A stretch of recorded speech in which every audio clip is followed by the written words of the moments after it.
아침에 덥기도 하고 또 뭐라 그럴까요? 바쁜 시간에 제가 유익한 말을 해드릴지 좀 걱정도 되고 그렇습니다. 공무원 있는 자리에서 미래 식사할 때, 야, 옷 벗자 이러면 굉장히 싫어한다 갑니다만, 더워서 저도 옷을 좀 벗고, 회장님 옷을 좀 벗고 하십시오.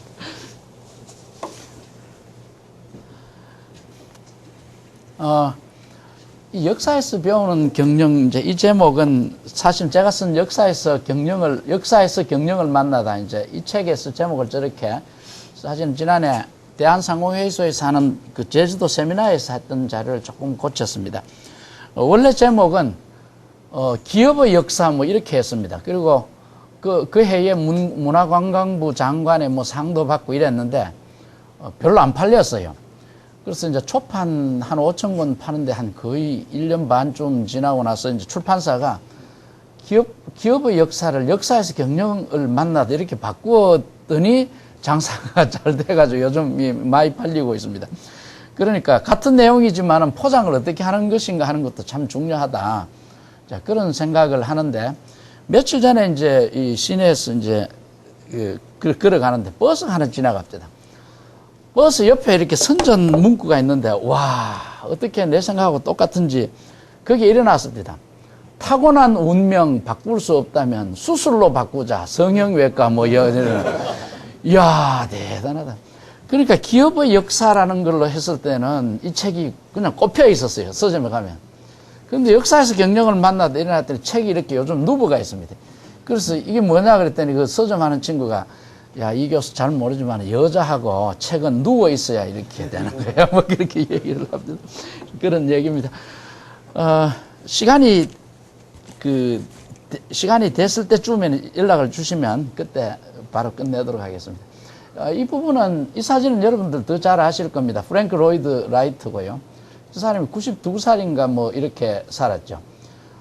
잘생기고요. 이 밑에 있는 이거는, 여러분들 한 50대 중후반 되시는 분은 알겠습니다만, 10개라는 영화가 있었습니다. 율 브린너가 나오고, 그때 왕녀가 공주로 나오는 저 여자가 앤 박스트인데, 앤 박스트가 이 프랭크 로이드 라이트의 외손녀였습니다. 그러니까 그런 훌륭한 외모를 지닌 사람이었고, 프랭크 로이드 라이트는 뭐 여러분들 잘 아실 겁니다만, 설계하러 한 걸 가지고 갔다가 그 설계 주인의 와이프하고 눈이 맞아가지고 또, 이 피렌체로 도망을 가버리고 뭐 아주 그랬죠.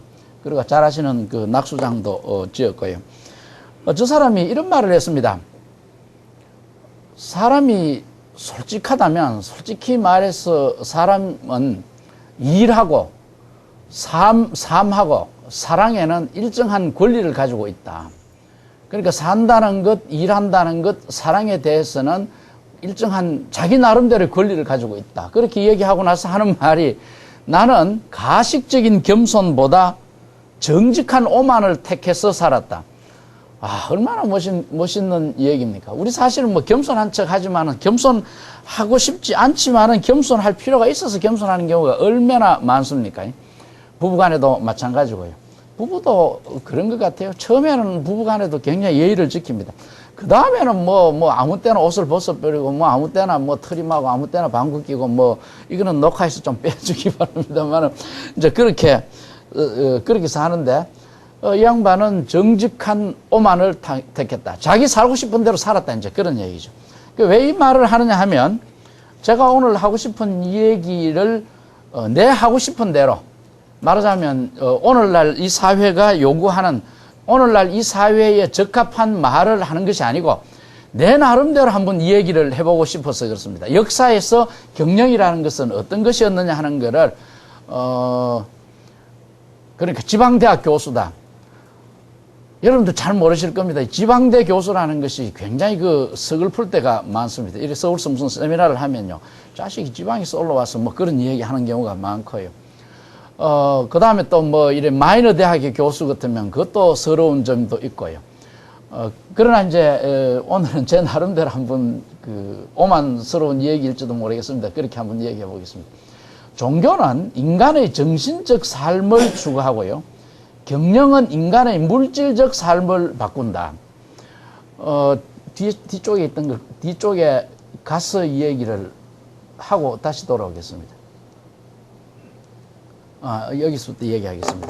제가 연구하는 사람이 피터 드러크인데, 이 사람 연구를 제가 이제 알기 시작한 거는 대학 때 알았으니까 한 40년쯤 되었고, 직접 제가 책을 번역하기 시작한 것은 한 20년 되었고, 책은 한 20권 번역했고, 쓴 것은 이 사람에 관해서 쓴 책은 한 3권 되고 그렇습니다.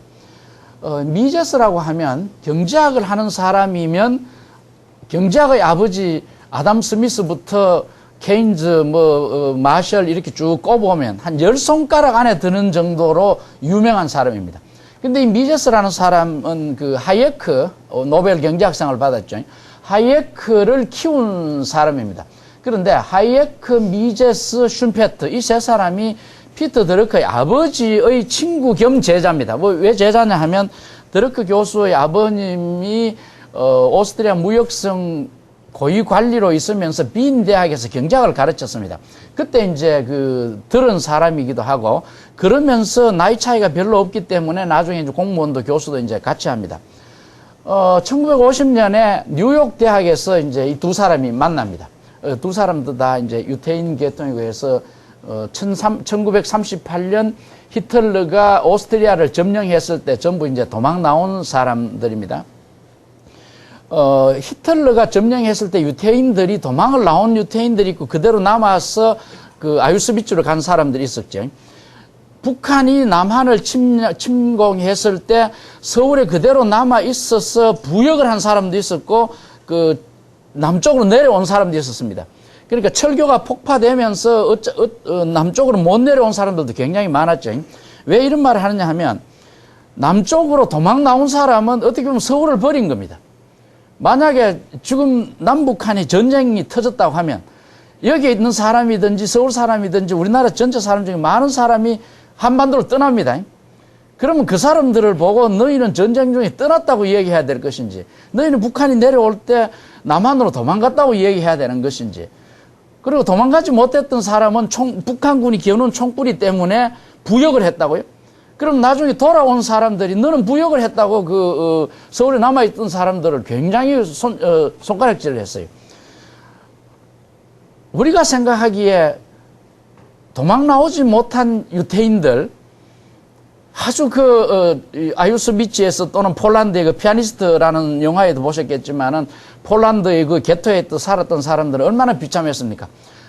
너희는 참 박해당했다고 생각하지만은 일부 유태인 지식인들은 너희는 남아서 히틀러에게 협조했다고 생각하는 사람들도 굉장히 많습니다. 그러니까 너희는 히틀러 치하에서 협조를 했다 이런 얘기죠. 그러니까 어떤 상황의 팩트에 대해서 보는 방법이 굉장히 다를 수도 있다는 것이죠. 지금 우리나라에서 친일 행적을 한 사람을 굉장히 욕을 하지만은 그러면 35년 동안 친일 일제가 점령했을 동안에 모든 사람이 다 죽어야 된다고요. 그러나 포스트 자펜 를 생각을 하면 살아 있어야 된다고요.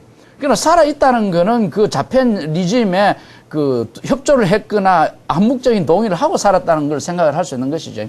요즘 진실위원회니 과거사위원회니 뭐니 이렇게 얘기를 하는데, 그런 문제는 결국 인간은 살아있는 것이 중요하다라는 것을 이제 이 드러크가 이 얘기를 하는 겁니다. 그래서 두 사람이 이제 말싸움을 붙습니다. 어이, 드러크, 너 요즘 1950년입니다. 너 매니지먼트라는 걸 강의한다며. 예. 매니지먼트가 무슨 학문이야. 제가 1966학번인데 66학번 때도 이런 말이 있었습니다. 제가 대학 탁 들어갔을 때 세상의 학문의 꽃은 철학이야. 근데 벌써 그때 철학이라는 과목은 대학에서 안 가르치기 시작할 때였습니다. 그 다음에 하는 말은 사회과학의 꽃은 경제학이야 그랬습니다. 우리는 이제 경영학을 했기 때문에 약간 컴플렉스를 좀 느꼈다고요. 그런데 지금은 예외 없습니다. 전국 우리나라 모든 대학에서 경영학과가 제일 높습니다. 법대가 이제 이공계는 빼놓고 얘기죠. 법대가 있지 않느냐 그러지만 요즘 로스쿨이 되면서 법대보다도 서울대 경영학과가 학점이 더 높다고 그래요. 카트라인이 더 높다고 그래요. 지방대학은 벌써 경영학과가 더 높고 경제학은 밑으로 가고 있습니다. 그래서 학문의 가치가 달라진다는 것은 아니고, 그래서 드러크가 이제 1950년대에 이제 이런 말을 듣습니다. 제가 요즘 뭐 심심하고 해서 사진도 좀 찍으러 다니는데, 제가 대학 다닐 때 중앙대학에 사진학과가 처음 생겼습니다. 그때 우리는 사진이라는 것을 대학교에서 배울 만한 가치 있는 학문이냐, 그게 무슨 학문이냐고 생각했습니다. 그런데 요즘은 사진으로 만든 예술 작품이 그림값보다도 더 비싸다고요. 이를테면 여러분들 점심때 혹시 인터컨티넨탈 호텔에 들어가셔서 오른쪽에 들어가시면 거기 배병우신가 뭐 누군가가 전지로 한 100호쯤 사진이 있습니다. 그게 한 1억짜리쯤 된대요. 소드비에서 그렇게 팔린대요. 그 정도쯤 되면 1억 원 받으려면 우리나라 살아있는 작가로서는 뭐 몇 명 안 될 정도입니다. 그렇게 이제 바뀐다는 거를 우리는 몰랐고, 그런 얘기를 좀 하겠습니다. 그래서 드러크가 말싸움을 하는 것이죠. 야, 너희 아버지 상황이나 아버지의 친구들인 우리 상황으로 봤으나 너는 경제학자로 있었으면 세계적인 경제학자가 될 것이고, 그때 물론 노벨상은 없었습니다. 속으로 너는 세계 최고의 경제학자가 될 것이야. 근데 이제 이분하고 드러크하고 같은 한 해 먼저 나왔던 사람이 로날드 코스라는 사람이 1990년대에 노벨상을 받습니다. 그리고 이 드러크를 노벨상을 주자고 추천위원회들도 많이 있었습니다. 90년대에. 근데 이제 이 드러크는 경제학에서, 사회학에서, 경영학에서, 그 다음에 인문학에서, 그 다음에 예술까지 이렇게 이 관심사를 넓혀갔기 때문에 포커스가 없어서 이제 경제학상이라는 건 적합지 않습니다만, 그래서 드러크는 이렇게 얘기를 합니다. 선생님, 우리 지상에서 인간이 산다는 것은 행복하기 위해서 사는 것 아닙니까? 지상에서 인간이 행복하게 살아야 되는 것 아닙니까? 이 말도요, 그냥 들으면 단순한 것 같지만은 그렇지 않습니다. 중세 시대까지는, 여기 기독교나 천주교 믿는 분 계시겠지만은, 중세까지는 지상에서 행복하게 산다는 말은 옳지 않습니다. 지금도 성경에는 재산을 하늘에 쌓아라 그러거든요. 그렇게 네 재산이 있는 곳에 너의 관심이 있다. 너는 죽어서 하나님과 같이 살아야 되기 때문에 너의 모든 재산은 하늘에 쌓아라. 그래서 중세 시대의 이탈리아나 유럽 도시를 가보면요, 작은 도시지만은 성당이 굉장히 많습니다. 왜?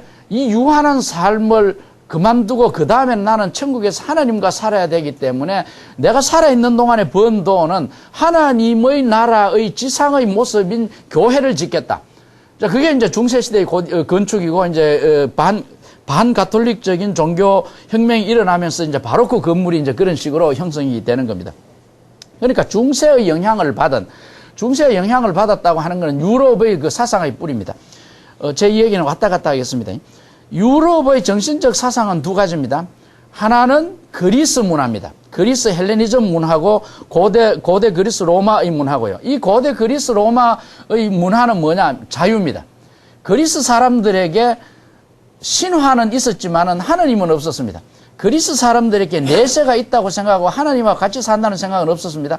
그러나 지상에서 자유롭게 산다는 것에 대한 것을 이념으로 살았습니다. 다른 하나는 헤브라이즘이죠. 유태 계통의 사상인데, 이것은 평등을 주장을 하는 겁니다.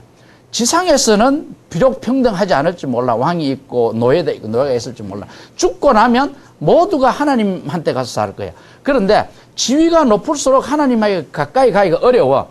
고통받고 지위가 낮을수록 하나님에게 가기가 쉬워. 이런 말 때문에 지상에서 어려움을 참고 견디는 겁니다. 짐진 자여 나에게 오라. 고통스러운 자여 나에게 오라. 그 말 때문에 고통스럽고 짐진 자고 병든 사람은 결국 하나님과는 가까이 지낸다는 그 생각 때문에 지상의 삶이 가능해졌다, 이제 이런 얘기죠. 그러니까 자유평등이라는 것이죠. 그런데 드러크는 르네상스를 지나고 산업혁명이 지나면서 우리 인간은 지상에서도 행복하게 살아야 됩니다. 그런데 이제 미제스도 우리 경제학이라는 것이 그런 것 아니냐. 그러면 지상에서 지상에서 행복하게 살려면 경제적으로 물질적 소비 수준이 높아야 합니다. 이 말에 대해서 여러분들 반대하실 분들이 좀 있을 겁니다. 우리가 행복하게 산다는 것은 물질적 수준이 높아야 되는 것입니다. 이걸 이제 드러크가 얘기하는 겁니다. 물질적 수준이 꼭 높아야 행복한 거냐라고 생각하는 사람이 있을지 모르지만은요, 현실적으로 생각해 보십시다. 내가 딸을 잘 키워놨는데, 데이트를 하는 애가 하나 있다. 잘생겼어. 그런데 형편없이 못 살아. 딸 주겠습니까? 여러분, 딸 주겠다고 생각하는 사람 손 한번 들어보십시오. 한 사람도 없잖아요. 둘이 사랑한다고, 젊은 남녀가 사랑한다 하지만은요, 가난한 상태에서 결혼을 하면 여름에 덥고 겨울에 춥고 그 사랑 오래 못 갑니다. 절대 오래 못 갑니다. 이적이 너는 그렇게 물질적이냐고 하지만은요, 마르크스에서 하나 배울 수 있는 것은 우리 정신이라는 것은 물질에 영향을 받습니다. 티코 타고 가면서 옆에 외제차 탁 타고 가는 거 보고 기분 안 나쁠 수가 없습니다. 그저 3,000원짜리, 4,000원짜리 라면 먹는 사람이, 늘 그런 정도만 먹는 사람이 고급 식당에서 음식 먹는 사람들을 생각하면 기분 좋을 리가 없는 겁니다. 그래서 어쨌거나 드러크는 우리 인간이 지상에서 행복하려면 물질적 소비 수준이 높아야 되는 겁니다. 그래서 미제스도 그것도 경제학에서 그렇게 주장을 하고 있지. 그런데 물질적 경제 수준을 높이는 것을 누가 주체적으로 하느냐? 그것은 기업이다, 그런 얘기죠. 여러분들 고등학교 때 배웠던 그 일반 상식 생각해 보십시다. 경제 주체는 세 가지가 있습니다. 첫째 경제 주체는 정부입니다. 그 다음에 가게입니다. 여러분들 하시는 가게고요. 그 다음에는 기업입니다. 정부, 가게, 기업이죠. 그러니까 요즘 우리나라에 문제가 되는 것이 이제 기업의 가계의 저축률이 굉장히 낮아졌다는 것 아닙니까?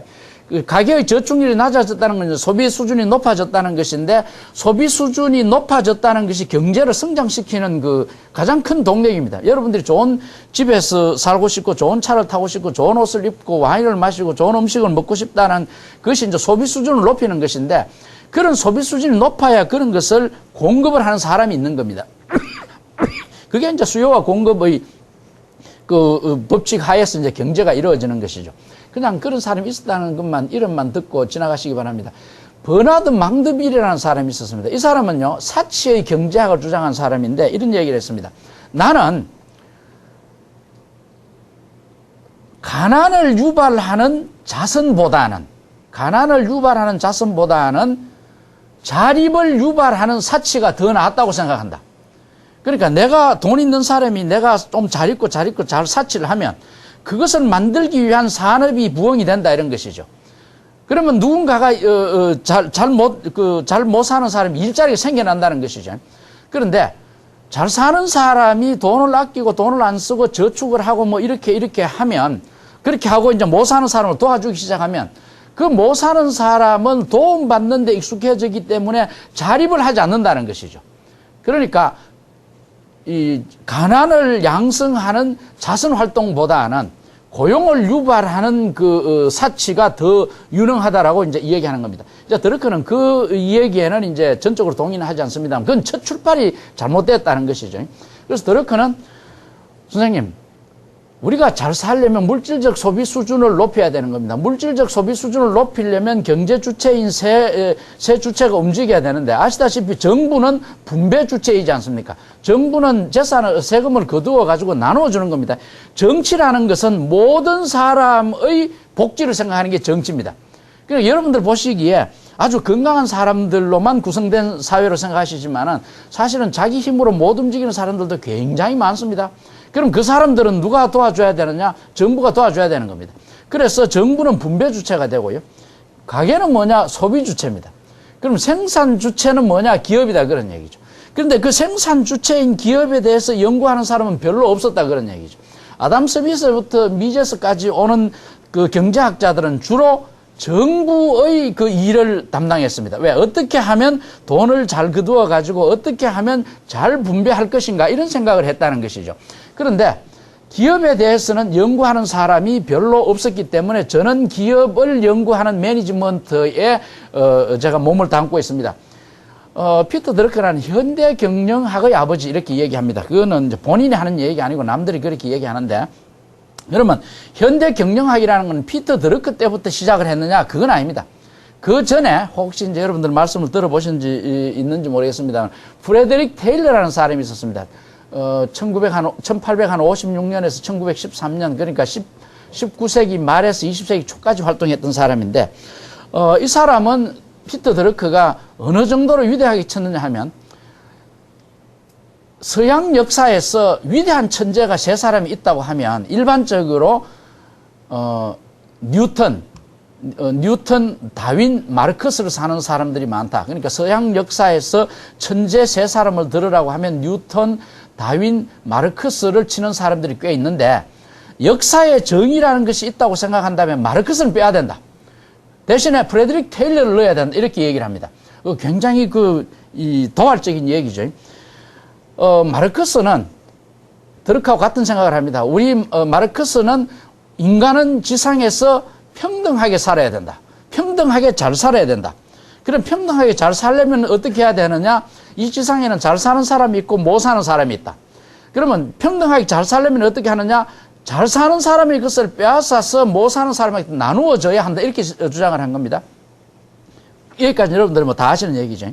집 없는 사람이 있습니다. 대한민국에 지금 집이 한 몇만 호 좀 될까요? 1200만 호 됩니까? 1200만 호에 평균 4명이 산다면 4800만 명이니까 우리나라 인구하고 우리나라 집하고 거의 같은 겁니다. 그런데 집 없는 사람을 불러가지고 마르크스가 집 없는 사람 불러가, 야, 너는 왜 집이 없어? 아이고, 뭐, 물려받은 것이 없고, 그 다음에 뭐, 제가 일이 좀, 아직 나이가 어리고, 뭐, 일을 좀 아직 못해서 그렇죠.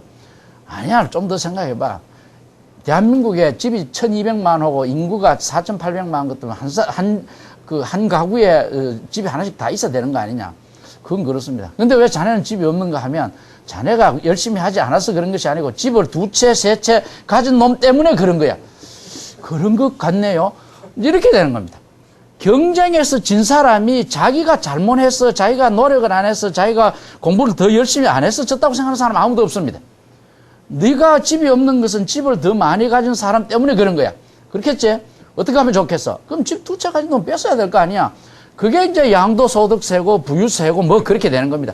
그 자체를 이제 욕을 하는 것은 아니고 좀 또 아주 더 상세하게 들어가면 또 좀 다른 말이 있겠지만은 그런 식의 접근 방법이 마르크스의 방법이었습니다.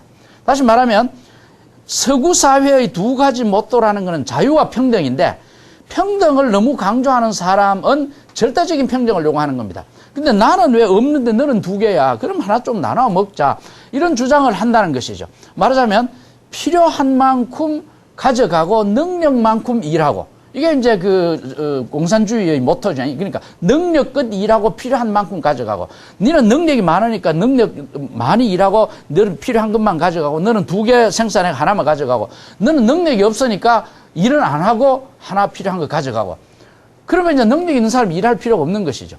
근데 프레드릭 테일러는 마르크스 너는 틀렸다. 그러니까 마르크스는 1818년에 나가지고 1883년에 죽습니다. 그러니까 마르크스가 죽기 한 몇십 년 전에 이제 이 1856년에 프레드릭 테일러가 태어나서 그러니까 마르크스식으로 프롤레타리아여 너희가 싸워서 스파르타쿠스라는 그 옛날에 노예가 있었죠. 스파르타쿠스가 위대했느냐 안 했는지 뭐 그건 여기서 논의할 필요가 없고 스파르타쿠스가 노예들을 그 로마 제국에 반대하면서 이제 이렇게 얘기합니다. 노예여 뭉쳐라. 그리고 로마 군대와 싸우자. 로마 군대에 싸워서 이기면 우리는 자유를 쟁취한다. 지면 어떻게 되느냐? 이럴 것이라고는 이 쇠사슬밖에 없다. 그리고 우리는 손해볼 것이 없으니까 어차피 우리가 싸우다가 죽느냐 그렇지 않으면 콜로세움에서 그 호랑이한테 사자한테 잡혀먹느냐 우리는 갖다 다 죽는 거야. 그러나 만약 우리가 이긴다면 우리는 그 노예가 아니고 자유민이 될 거야. 그렇게 이제 선동을 했죠. 마르크스가 어쨌거나 잘 사는 사람 그래서 빼앗아 우리가 갖자. 만국의 노동자여 뭉쳐라 이렇게 얘기하는 거예요. 근데 만국의 노동자여 뭉쳐라 굉장히 멋있는 말이지만은 그 말은 언제 틀렸다라는 것이 드러났느냐 하면 제1차 세계대전 때입니다. 1914년에 유럽 전체 나라끼리 싸웠잖아요. 그때 만국의 노동자가 뭉쳤습니까? 그렇지 않으면 각각 총을 들고 자기 나라를 위해서 싸웠습니까? 각각 이 나라의 노동자와 이 나라의 노동자는 각각 총을 들고 서로 싸워 죽였다고요. 만국의 노동자가 뭉칠 수가 없습니다. 대한민국에서 일자리가 없고 방글라데시 사람들이 여기 와서 일을 한다고 하십시다. 그러면 방글라데시 노동자와 한국의 노동자가 협의해가지고 일을 나눠야 될 거 아닙니까? 그렇게 됩니까? 그렇지 않잖아요. 그래서 이제 이 프레드릭 테일러라는 사람이 넌 틀렸다. 잘 사는 사람 것을 빼앗아서 못 사람한테 준다 그러면 이 잘 사는 사람들이 일을 할 리가 없고 요번에 그 신문에 여러분들 났는데, 저도 요즘 오프라인 신문은 거의 안 봅니다. 왜 안 보는 이유는 뭐냐 하면, 그 쓰레기 치우기가 굉장히 힘듭니다. 요즘 마누라가 저하고 62살인데, 아침에 일어나면 이 쓰레기 누가 치우는 것 가지고 신경이 해서, 그래서 제가 대구 있다가 서울 오면서 모든 신문은 안 봅니다. 그거 안 보고 인터넷만 딱 보고, 공짜 신문 들어오면 읽고 이제 그 자리에서 버려버리지. 그러니까, 제가 이제 뒤에 있는 신문을 못 보지만 앞에 타이틀을 봤는데, 요번에 맨체스터 유나이티드에서 레알 마드리드인가, 어딥니까? 바르셀로나를 옮긴 사람 하나 있죠. 호나우드. 그 사람이 옮긴 이유가 뭐라고 되어 있었습니까? 여러분들 보셨는지 모르겠습니다. 세금이 많아서 그랬대요. 500만 불 받는다 하더라도 영국이 지금 세금이 제일 높대요. 그래서 떼고 나면, 그러니까 이제 각 나라에서는 선수들한테 500만 불 같으면 500만 불이 아니고 떼서 주니까 선수들이 그럼 이 세금 따로 내달라 그런대요. 그러니까 500만 불이 아니고 750만 불을 줘야 된다는 것이죠. 그래서 점점 더 이제 프리미어 리그든지 프리마 리가든지 이런 것이 요즘 이제 어려워지는 것이죠. 그러니까 우리 인간이라는 거는 정말로 한계가 있는 인간이기 때문에 네가 생각하는 대로 그렇게 될 리가 없다. 빼앗아 먹는다면 누가 일을 하겠느냐 이런 얘기죠. 여러분들 지금 그런 현상이 우리나라도 우리 남북에 일어나고 있는 겁니다. 북한은요 핵이라는 것 가지고 빼앗아 먹는 거 아닙니까?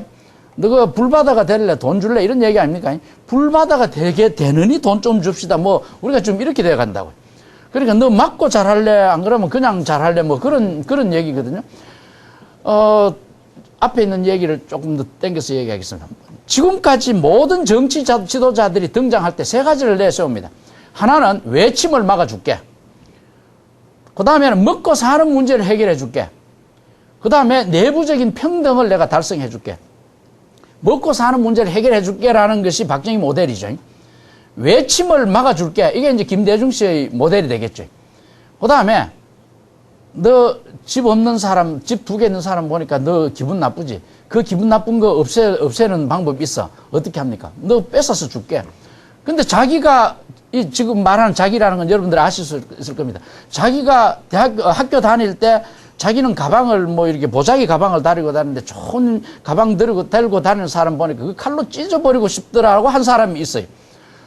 그러니까 파괴적으로 이 평등을 달성하려는 사람들이 있습니다. 그거를 의학적으로나 우리 경영학에서는 ASP라고 얘기합니다. 안티소셜 퍼스널리티라는 것이 있습니다. 근데 그 안티소셜 퍼스널리티 한 사람들이 이 사회에 굉장히 많은 겁니다. 어쨌거나.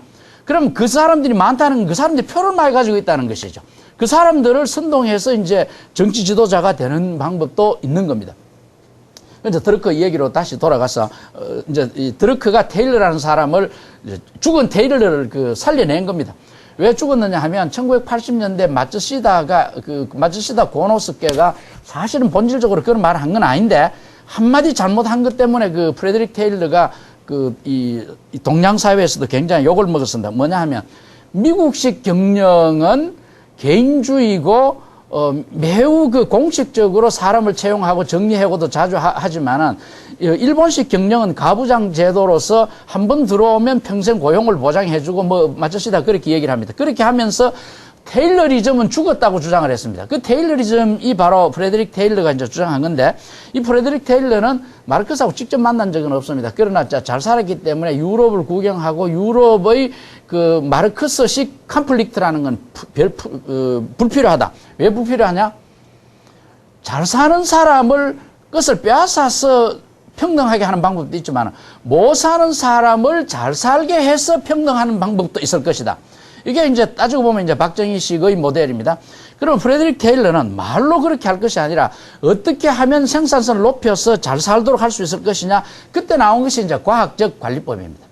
그러니까 이 프레드릭 테일러라는 사람은 하버드 대학에 들어갔는데 눈이 굉장히 나빠서 아침에 우리 김 회장님이 이건영 씨가 쓴 책을 하나 주면서 이 법대에 들어갔다가 귀가 나빠서 사실 법대에 들어가서 이 변론을 해야 되는데 귀 나쁘면 안 되는 거죠. 이건형이라는 분이 공과대학으로 갔다고 얘기를 하는 걸 제가 참 재밌게 들었는데, 이 프레드릭 테일러가 유일하게 하버드 대학 입학 통지서를 받고 거절했습니다. 왜? 그때 눈이 굉장히 나빴대요. 글을 읽을 수 없었대요. 그래서 베들레헴 강철이라는 회사에 들어갔는데, 회사에 들어가서 보니까 일하는 방법이 주먹구구식이더라 이런 얘기죠. 이를테면 석탄을 화덕에다가 이렇게 이제 화로에 집어넣는데 큰 사람도 있고 작은 사람도 있습니다. 역사적으로 한번 보십시다. 1880년, 1890년 이쯤 되면요. 미국 인구가 한 해에 20, 30%씩 막 늘어납니다. 그거는 미국 사람들이 애를 많이 낳아서 그런 것이 아니고 유럽에서 동남아에서 사람들이 막 들어갈 때입니다. 그러면 그 공장 내에 온갖 나라 사람들이 있기 때문에 요즘 우리나라가 지금 소통을 합시다라고 뭐 이것이 주제가 되어 있지만 그 소통이 되지 않습니다. 그러니까 일을 시킬 수가 없었던 겁니다. 그러니까 큰 사람, 작은 사람 할 것 없이 그 도구는 똑같은 겁니다. 그러니까 그 포아맨이 십장이 너 이 삽을 가지고 큰 사람, 작은 사람 관계없습니다. 삽을 가지고 요것을 1분에 한 10번씩 떠넣는 거야. 이제 이렇게만 가르쳤죠. 근데 프레데릭 텔러가 가만히 이렇게 보니까 덩치가 작은 사람은 1분에 10번씩, 이건 예입니다. 1분에 10번씩 하려니까 굉장히 힘이 붙이는 겁니다. 근데 덩치가 까마한 친구는 1분에 10개 넣으라 그러니까 뭐 쉽게 넣고 이렇게 쉬는 겁니다. 아, 이거는 덩치에 따라 가지고 도구를 바꿔야 되겠다. 이제 이렇게 해서 동작 경제의 원칙이라는 것을 이제 이 얘기를 하는 겁니다. 그러니까 사람은 덩치에 따라서 일하는 방식을 바꿔야 되겠다. 그래서 이제 삽 크기를 전부 이제 바꾸는 겁니다. 덩치에 따라 가지고. 그리고 사람이 몸을 많이 움직이면 움직일수록 필요해지니까 필요하지 않도록 해야 되겠다. 여러분들 뭐 잘 아시지만은 일부러 한번 가셔가지고 그 관찰을 한번 해보십시오. 맥도날드에 가셔가지고 음식을 한번 주문해 보십시오. 그럼 그 주문 받는 아가씨가 딱 서서 주문 받고 컴퓨터를 이렇게 넣고 돌아서서 주문하고 조금 기다리십시오. 가져가시겠으면 저쪽으로 가져가시면 저기 앉으십시오. 가져와서 주고 또 다음 사람 이렇게 얘기합니다. 그러니까 이 맥도날드에서 일하는 아가씨는 동작이 굉장히 한정되어 있고 동작 수가 작습니다. 그런데 우리나라 전통적인 빵집에 들어가면 이 아가씨가 동작이 굉장히 많아집니다. 그리고 또 하나는요, 잘 가서 보시면 맥도날드에 절대 성희롱적 발언은 아니니까 참고하시고 들으십시오. 맥도날드 아가씨에 가면요, 왠지 그 아가씨가 좀 키가 작고 통통하고 못생겼어요. 왜 그렇게 했어요?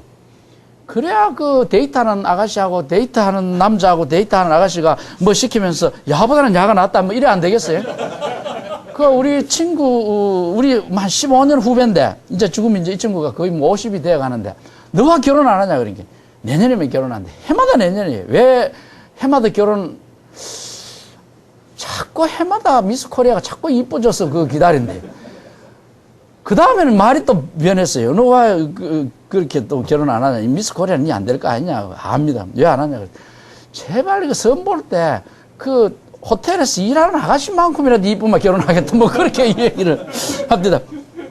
어쨌거나 맥도날드 아가씨를 아주 이쁘고 늘씬한 아가씨를 쓰면요. 쓸 수도 있겠죠. 쓰면 손님이 오히려 떨어진다는 것이죠. 그러니까 일을 어떻게 하는 것이 잘하고 생산성을 높일 것이냐. 뒤에 얘기는 농담입니다만은 생각을 해서 일을 과학적으로 하자. 인간의 육체에다가 지식을 적용한 겁니다. 그러니까 피터 드러크 이전에 경영학이 있었습니다.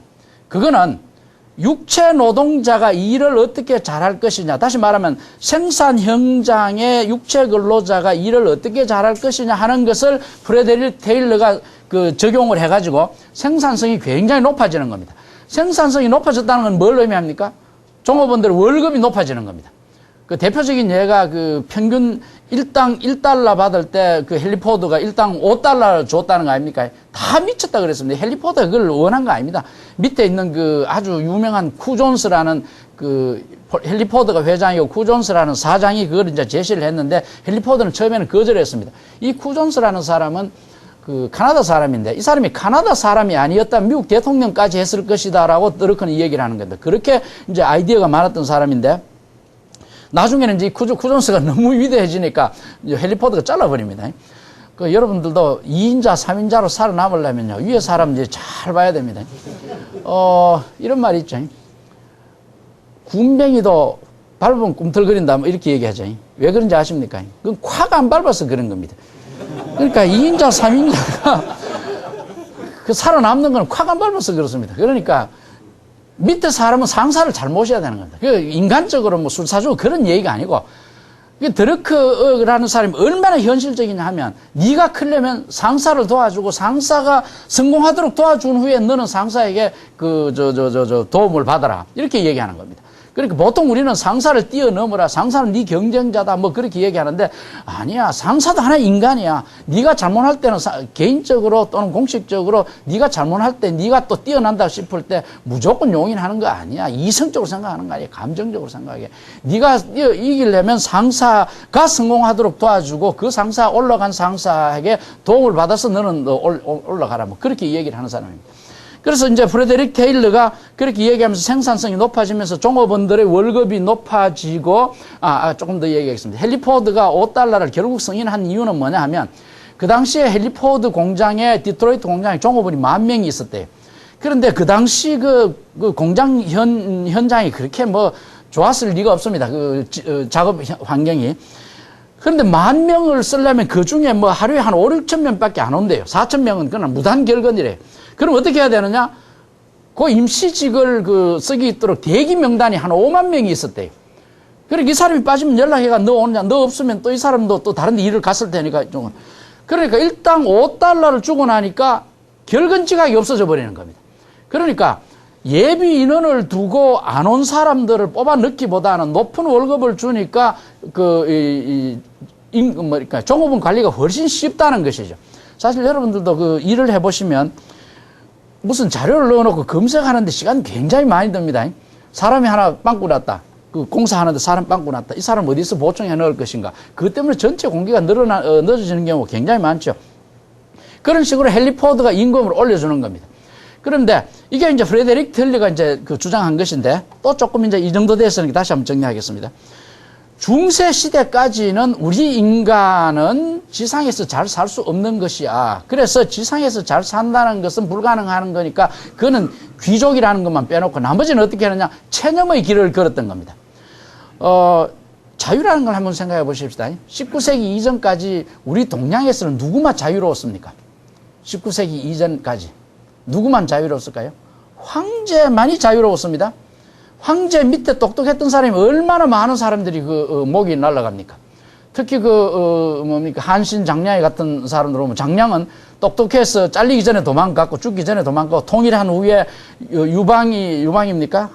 유방이 통일하고 나서 통일한 후에 할 일 없으면 밑에 놈 애먹일 것이다. 이렇게 해가 장량은 통일한 후에 벌써 도망을 가버렸고 한신은 그것도 모르고 있다가 이제 나라를 통일하는데 도움을 줬지만 결국 이제 죽게 되죠. 그러니까 동양에서는 오직 황제만 자유로웠습니다. 그러면 19세기의 유럽에서는 누구가 자유로웠습니까? 귀족만 자유로웠습니다. 지금 20세기 말 21세기의 선진국에서는 누가 자유롭습니까? 모두가 자유롭습니다. 그렇지 않습니까? 그러니까 중세 시대까지는 자유도 없었고 사실은 평등하지도 않았습니다. 그러면 그 방법은 뭐냐? 체념의 길로 가는 수밖에 없습니다. 결국 우리는 해봐도 안 되는 거야. 그럼 어떻게 하느냐? 우리는 여기서 고생을 많이 하면 많이 해도 결국 하나님한테 갈 거야. 그러니까 우리는 하나님한테 가기 때문에 즐겁게 일을 해야 되는 것이야. 그래서 즐겁게 일을 어떻게 하느냐 하면 유럽의 그 큰 교회 문에 가면요, 이 문 만드는 석공들이나 뭐 이 세공사들이 교황이 지옥으로 가는 것들 이렇게 만들어 놓습니다. 그 다음에 목수들은 천당 가는 걸로 만들어 놓고 그걸로 이제 분풀이를 하는 것이죠. 그러다가 산업혁명이 일어나는 겁니다. 1776년에 산업혁명이 일어났다는 건 무엇을 얘기하느냐면 지금부터 여러분들이 머리를 사유력을 한참 돌려주십시오.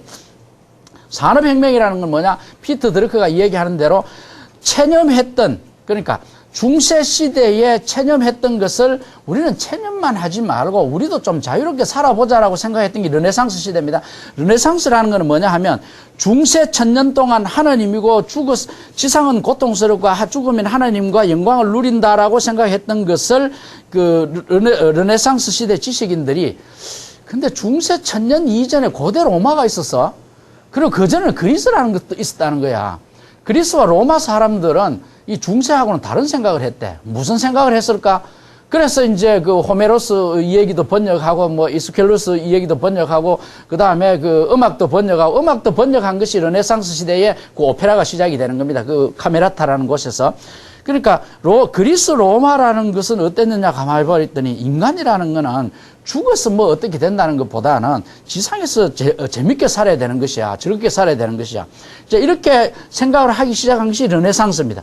그럼 르네상스가 지나면서 르네상스 시대의 지식이 좀 발달하면서 이제 지식이라는 말이 처음 나옵니다. 이 지식이 르네상스까지 포함해서 지식은 인간이 어떻게 하면 지상에서 체념하고 살 것인가. 그러니까 자기 몸을 닦는 것에만 적용되었다는 겁니다. 지금 이제 피터 드러크의 주장을 핵심적으로 얘기하는 겁니다. 제가 이제 올 겨울에 지식 역사라는 책이 이제 하나 나오는데 이제 이런 얘기입니다. 역사라는 것은 뭐냐? 역사라는 것은 영웅이 끌고 가는 것이다. 그게 영웅사관이고요. 아니야. 민초들이 역사를 끌고 가는 거야. 이게 민중사관입니다. 그리고 이제 전쟁이 끌고 가는 거야. 전쟁사관이고요. 뭐 이제 그렇게 각각 역사가 있습니다. 근데 이제 피터 드러크 본인은 역사는 지식이 움직인다라고 말은 하지 않았습니다. 그런데 제가 공부를 한 결과 드러크의 역사관은 지식 역사관이라고 생각이 되는데, 그러니까 산업혁명 이전에는 지식이 있었다고 하면 그 지식은 인간이 잘 사는 것에 적용이 된 적이 없고 어떻게 하면 인간적으로 성숙하게 되는 것인가 하는 것이 적용이 되었다는 것이죠. 한번 예를 들어볼까요? 소크라테스는 너 자신을 알라 그랬잖아요. 네가 지식을 가지고 네 자신을 아는 것에 집중하라 그랬습니다. 소크라테스와 거의 같은 시대의 그 소피스트인 프로타고라스는요, 지식이란 뭐냐? 말하는 법을 배워가지고 출세하는 거야. 이렇게 생각했습니다. 우리 동양도 마찬가지입니다. 공자는요,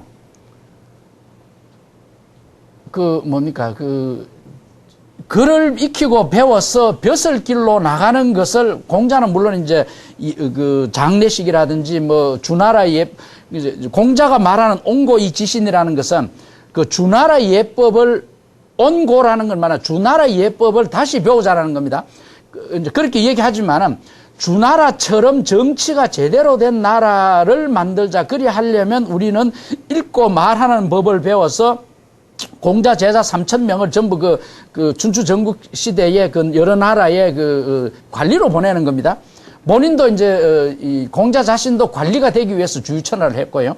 그런데 공자하고 반대되는, 조금 공자보다 앞선 노자는 무위자연이었잖아요.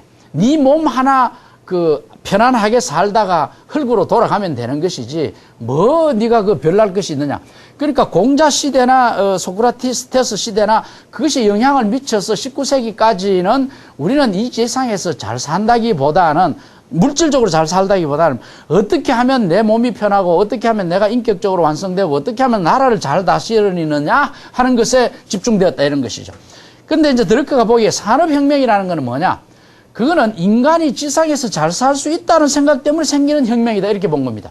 그래서 어떻게 한 거냐? 지식을 인간의 삶의 수준을 높이기 위해서 생산을 더 많이 하는 것으로 지식을 좀 응용하자. 그게 뭐냐?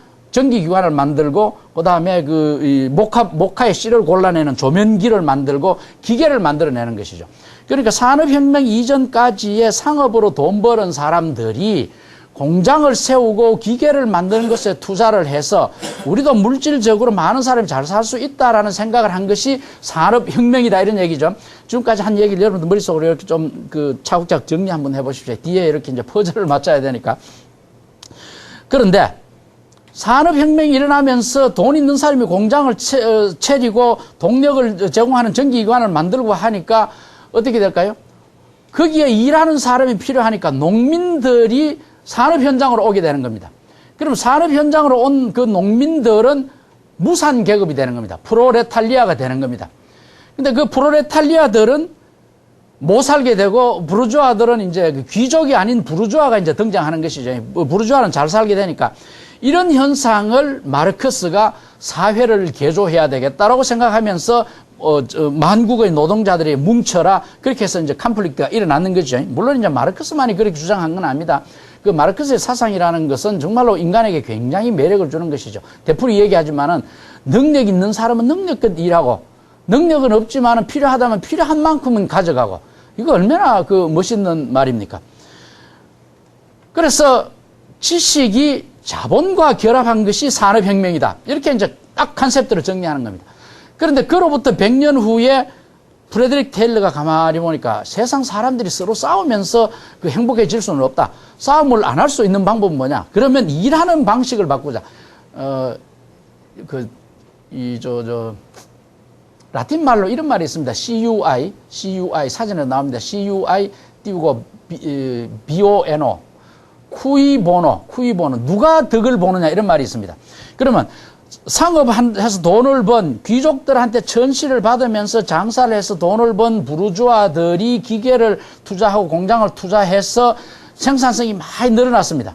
그런데 그 공장에서 일하는 사람은 농부였거나 공장에서 일하는 사람이었거나 일을 주무급으로 시기로 하기 때문에 생산성이 늘어나지 않았습니다.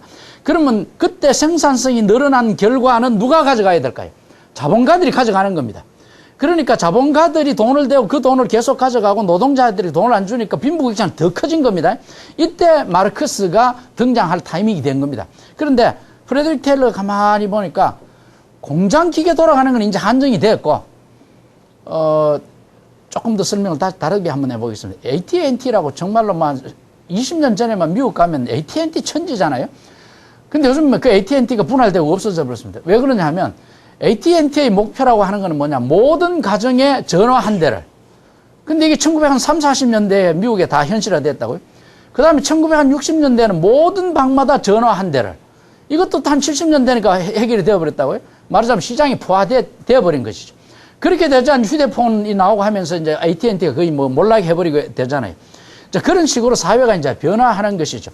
그래서 그 자본에 대한 생산성이 늘어나지 않을 때 이 프레드릭 테일러는 그러면 노동자의 일하는 방식을 바꾸자. 그러니까 기계를 조작한다 하더라도 막무가내로 아침 9시부터 5시까지 일할 것이 아니라 일하는 방법도 표준화해서 전문화해서 세분화해서 하면 그게 이제 3S죠. Standardization, Specialization, and Simplification 뭐 이래 되는 거죠. 그렇게 하면 일을 더 잘할 것이 아니냐. 이렇게 해서 노동자의 생산성이 굉장히 높아지는 겁니다. 그러면 이번에 늘어나는 생산성은 노동자의 몫이 되었다 이런 얘기죠. 그렇게 함으로써 칼 마르크스가 죽을 때, 비록 내가 1883년에 죽을 때 내가 죽으면서 온 세계가 공산혁명이 일어나는 것을 보지 못했지만은 1920년대, 30년대가 되면 온 세계가 공산주의 국가가 될 것이다. 이렇게 이제 예언을 하고 죽습니다. 딱 그렇게 예언을 하지는 않았지만 그런 의도로 이 얘기를 합니다. 근데 그 말을 그 당시에 대부분의 지식인들이 동의했습니다. 야, 1890년대, 1900년대, 1920년대 정말로 이래 가다가는 공산주의 사회가 될 것이 아니냐라고 걱정을 모두가 했습니다. 영국의 디즈레일리가 그랬고요. 비스마르크도 그랬고요. 비스마르크가 복지 정책을 핀 이유는 뭐냐? 공산주의 확산을 막기 위했던 겁니다. 그런 식의 생각이 전부 늘어났을 때 결국 그 공산혁명이 전 세계로 일어나지 않게 한 건 누구냐? 프레드릭 테일러다 이런 얘기죠. 프레드릭 테일러는 과학적 관리법으로 일을 잘하게 하면서 1달러 받던 사람이 2달러, 2달러 받던 사람이 5달러 받게 함으로써 이제 이 프롤레타리아가 중산층처럼 평균적으로 중산층이 되어가는 겁니다. 대부분 자기 집을 가지고 있고요. 그리고 저녁이면 맥주를 마실 수 있고요. 일주일에 몇 번은 고기를 먹을 수 있고요. 이제는 혁명을 해서 과거 노동자 신세로 돌아가서 빼앗아 먹기보다는 내가 열심히 잘해서 잘 사는 방법도 있다라는 걸 배워준 겁니다. 그래서 1930년대에 미국 사회가 공산주의로 안 가게 한 것은 프레드릭 테일러 때문이다. 이렇게 피터 드러커는 얘기를 하는 겁니다. 그렇게 하면서 아주 팬시하게 이렇게 얘기합니다. 굶주린 배는 악마의 놀이터다. 그런 얘기죠. 지금도 만약 우리가 다 굶는다면요. 자유, 아이고 그거 필요 없습니다. 먹게만 해 주십시오. 평등, 그거 필요 없습니다. 먹고 살기만 해 주십시오. 뭐 이렇게 되지 않겠어요? 그러니까 굶주린 배는 악마의 놀이터다. 그래서 굶주리지 않도록 하자. 굶주리지 않는 사람만이 사실은 민주주의를 할 수 있는 겁니다. 그런데 요때까지 프레드릭 테일러가 주장했던 사람들 대상을 누구에게 대상으로서 얘기했느냐 하면, 그러니까 프레드릭 테일러가 1913년인가 이때 죽으니까 1910년대에 미국 사회의 지식 수준이라는 것은 대학 간 사람이 거의 없었습니다. 여러분들 그 세계 지금 손꼽는 재벌들 보면 JP 모간이라고 있습니다. JP 모간 시대에 대학 문턱이라도 간 사람은 JP 모간밖에 없습니다. 그것도 JP 모간은 중퇴했고요. 그러니까 1910년대에는 대학 졸업한 사람이 뭐 거의 몇 프로도 되지 않았습니다. 제가 66학번인데 고등학교 졸업하고 대학교 들어가는 퍼센트가 5%쯤 됐습니다. 그러니까 서울에 뭐 좋은 학교는 대부분 대학 들어갔지만은 그 대학교는, 고등학교는 대학을 못 갔지 않습니까? 우리 지방에도 마찬가지고요. 저 경북고등학교 졸업인데, 저 경북고등학교 졸업한 친구는 한 반에 60명 같으면 한 57, 8은 대학을 갑니다. 그러나 좀 모한 고등학교는 대학교 한두 명 가고 그랬습니다. 그러니까 66년에 대학교를 5%를 갔는데, 지금은요, 고등학교 졸업자 84%가 대학을 들어갑니다. 말하자면 이제 대학도 이제 포화가 되고 이제 망하는 길로 다 들어선다는 그런 얘기죠. 그러니까 1910년 그 무렵에 프레드릭 테일러가 과학적 관리법을 주장할 그 무렵에 근로자는 지혜롭지 않았다는 것이 아니고 무식했습니다. 그러니까 고등교육을 받지 않는 무식한 사람들이었습니다. 그런데 피터 드러크가 활동할 시대는 육체적 근로자가 아니고 지식 근로자가 되었다 이 말입니다. 여기서부터 피터 드러크가 현대 경영학의 아버지라는 말을 듣게 되는 겁니다. 그러니까 프레드릭 테일러는 무식한 사람들, 이 무식한 사람 하는 건 제가 언어적으로 레토릭하게 그 사람들 무시해서 하는 얘기가 아니고 이민자들이고 시골 사람들이었고 농부가 공장에서 일하러 왔던 사람들이기 때문에 제대로 공부를 못 했고 글을 읽을 줄 몰랐던 겁니다. 여러분들도 지금은요, 지금 여러분들이 그 무슨 적성 검사 같은 거 하고 할 때는 X표 뭐 치고 이러잖아요. 그때 나온 얘기입니다. 야, 그러고 이제 이 직장 만족도 그럴 때는 얼굴 표시를 합니다. 아주 만족하면 웃는 표시고 아주 불만족하면 막 찡그린 표시가 있고 이렇게 8개를 나열을 해놓고 너 직장 분위기가 어떤 거냐? 얼굴 표시 보고 이렇게 체크했던 겁니다. 왜? 글을 모르니까요. 그리고 네 이거 조사 다 했으니까 네 이름 써라. 아이고, 이름 모릅니다. 이름 모르면 사인해. 사인 없습니다. 그럼 무조건 X 친 겁니다. 그게 말콤 X의 조상이고 뭐 그렇습니다. 이름 쓸 수 없으니까 X 쳐버렸다고. 그런 사람들을 데리고 프레드릭 테일러는 토론을 할 수가 없습니다. 지시 명령밖에 할 수 없는 겁니다. 그게 산업사회까지 일하는 모델입니다. 커맨드 앤드 컨트롤 아닙니까? 지시를 하고 지시한 대로 되는지 컨트롤하는 것이 그 산업사회 일하는 방법이었다 이것이죠. 이것이 우리나라의 1970년대 80년대까지 우리나라는 그렇게 진행된 겁니다. 그러니까 위에서 시키는 대로 해. 질문 없어. 그 다음에 너 일 잘했는지 컨트롤 하는 것이죠. 컨트롤, 사람이 그 컨트롤 하는 굉장히 싫지만은 그 컨트롤을 피해서 우리가 자유를 또 즐깁니다. 저도 69년, 71년까지 현대자동차에 있었는데 한 2년쯤 되니까 통박이 탁 나옵니다. 뭐 어떻게 하면 내가 좀 이렇게 즐길까. 그래 11시쯤 돼서 이제 과장한테 과장님, 그때 이제 이순신 장군 옆에 있는 그쪽에 판매부가 있었습니다. 과장님, 점심 먹고 오는 길에 시청에 들러서 뭐, 내년에 뭐, 폐차, 정차 계획이 어떤지 좀 알아보고 오겠습니다. 사인 탁 받고 갑니다. 그러고 나서 이제 점심 먹고 뭐, 시청에 들러봐야 뭐, 별 거 없잖아요. 그 다음에 옆에 이제 다동에 이제 탁 사우나 하러 들어갑니다. 휘바람 불고 싹 들어갑니다. 부장이 와 있거든요. 부장님 모셨습니까? 이렇게 하면, 조용히 하면 저는 이사도 있다는 말. 뭐, 우리 다 그렇게 했다고. 그리고 싹 하고 나와가지고는 6시까지 일하고 나서는, 부장님, 과장님, 제가 일이 좀 많이 밀렸는데 야근하겠습니다. 그리고 한 8시쯤 일하고, 그리고 또 저녁에 회식도 회사 비용으로 회식 해먹고, 회식하고 나서는 비용이 좀 많으면 이번에는 반 영수증 둘로 나눠가 5분달에 올리고 다음 달에 올리고, 뭐, 우리 다 그래 했다고요. 그러니까, 산업사회의 일하는 모델은 누가 오래 하느냐, 그런 얘기입니다. 워크롱 겁니다. 그러니까, 똑같은 정도로 무식한 사람이니까 누가 이기느냐. 아침 일찍 일어나서 저녁 늦게까지 일하는 사람이 이기는 겁니다. 학교 종이 울렸네, 뭐 새벽 종이 울렸네, 빨리 일어나가지고 저녁 늦게까지 일하는 것이 그 산업사회의 모델인 겁니다. 이것이 이제 프레드릭 테일러의 모델이 먹혀들었던 시대입니다. 그런데 지금부터는, 얼마 전부터는 미국을 비롯해서 미국은 이제 언제부터 그 지식사회가 되었다고 이 얘기를 하느냐 하면 피터 드러크가 이렇게 생각합니다. 1944년에 미국이 이제 종전이 들어가면서 유럽이나 일본 전장에 투입이 되어 있던 거의 1000만 명의 군인들이 미국으로 제대 군인들이 돌아옵니다. 그 1000만 명 제대 군인이 돌아오면 어떤 문제가 있을까요? 다 실업자 되는 겁니다.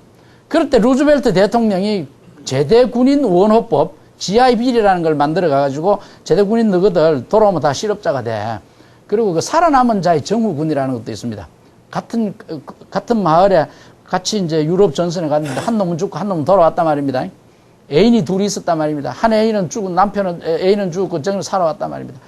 그 살아온 애인은 팔딱팔딱 키스를 하겠지만 죽은 애인은 얼마나 슬프겠습니까?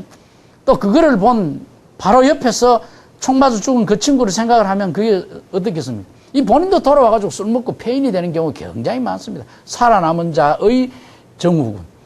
지금 요즘요, 저도 마찬가지입니다. 친구들, 뭐, 서울 상대 나온 친구들, 뭐, 이렇게 한 달에 한 번씩 이제 점심을 먹습니다. 이제 점점 더 이제 다치페이 하게 되고, 옛날에는 뭐 좀 높은 친구, 오늘 내가 낼게 뭐, 이렇게 하더니 요즘 다 이제 이렇게 계산해가 냅디다만은, 요즘 너 뭐 하냐 그러면 다 이렇게 논다 하는데 한 놈이 아직도 뭐 은행에 행장으로 있다 그러면 우리는 부럽지만 자기는 굉장히 미안한 거예요. 다른 놈들은 다 미안하고 다른 친구들은 다 노는데 자기는 아직 일한다는 것이 굉장히 부담스러운 거예요.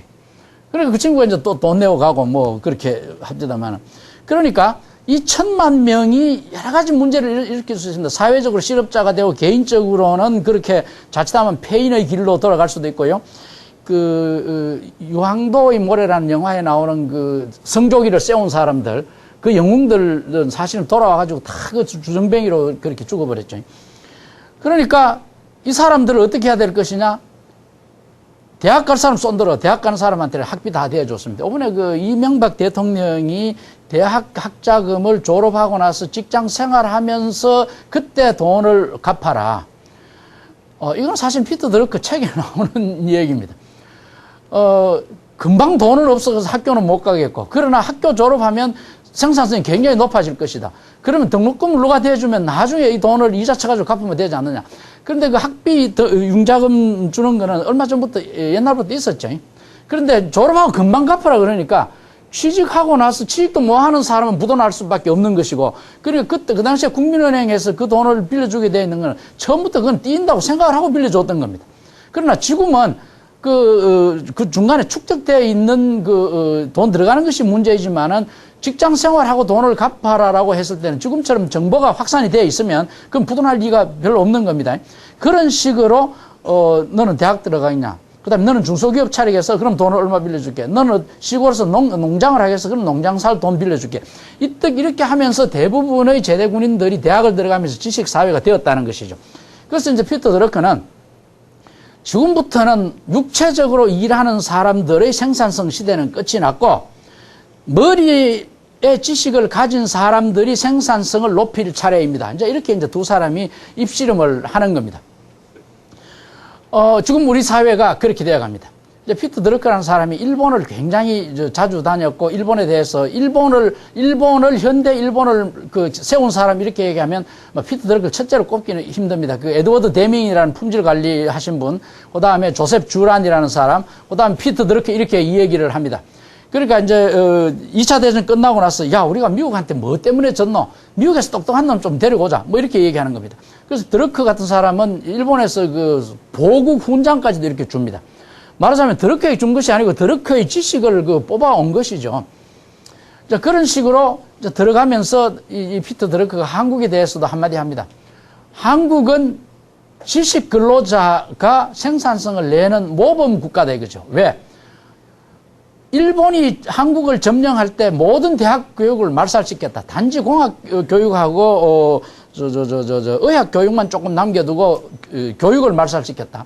그리고 한국은 유럽에서는 산업혁명부터 기업가 정신이라는 기업을 운영해서 그 생산성을 높이자라고 하는 전통이 있었지만 한국에는 기업가 정신의 전통도 없었다. 따라서 교육도 없었고 기업가 정신 전통도 없었는데 불과 5, 60년 만에 선진국 대열에 들었다라는 것은 자기가 주장하는 지식이 생산 요소라고 말했을 때 그것이 대표되는 모델이다. 이렇게 주장을 하는 겁니다. 여기서 이제 정리를 하겠습니다. 우리가 중고등학교 때 배웠던 생산의 3요소는요, 토지, 노동, 자본 아닙니까? 이 자본이 생산 요소가 된 것이 이제 산업혁명이고요. 토지가 생산 요소가 된 것이 이제 농업사회입니다. 그러니까 17, 18세기까지는 토지가 농업의 사회 생산 요소이기 때문에 일어난 현상이 뭔가 하면 전쟁인 겁니다. 전쟁이라는 것은 결국 땅 따먹기 싸움인 겁니다. 왜 땅을 따먹어야 되느냐? 거기에 밀이 나고 거기에 쌀이 나니까요. 산업혁명이라는 것은 뭐냐? 자본을 따먹기 위한 싸움이 일어나는 겁니다. 그런데 17, 18세기까지는 토지가 농업의 사회 생산 요소이기 때문에 일어난 현상이 뭔가 하면 전쟁인 겁니다. 전쟁이라는 것은 결국 땅 따먹기 싸움인 겁니다. 왜 땅을 따먹어야 되느냐? 거기에 밀이 나고 거기에 쌀이 나니까요. 산업혁명이라는 것은 뭐냐? 자본을 따먹기 위한 싸움이 일어나는 겁니다.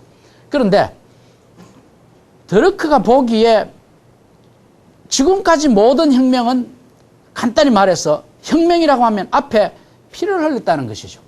산업혁명 때 피를 흘렸습니다. 마르크스가 주장하는 그런 것 때문에.